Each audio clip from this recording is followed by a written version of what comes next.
Hi, welcome to Richard Kabili YouTube channel, and for today's tutorial, I will be teaching you on how to turn on and off item activated sound and voiceover on iPhone X. But first, kindly subscribe to this channel and don't forget to hit the subscribe button and the bell to notify you for the new updates. And let's start! Using your iPhone X, from your home screen first, go to Settings.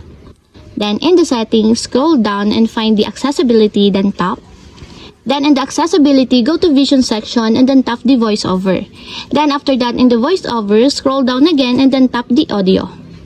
Then in the audio, tap the sound and haptics. Then in the sound and haptics, scroll down and go to interaction section and then tap the item activated. And in the item activated, find the sound, and as you will see, there's a switch button located on the side of it. Then all you have to do is just tap it to enable until it becomes green. And if you want to disable or turn off, just tap again the switch button, just like this.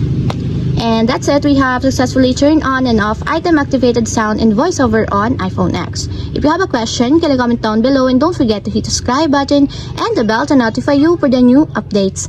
And thank you for watching!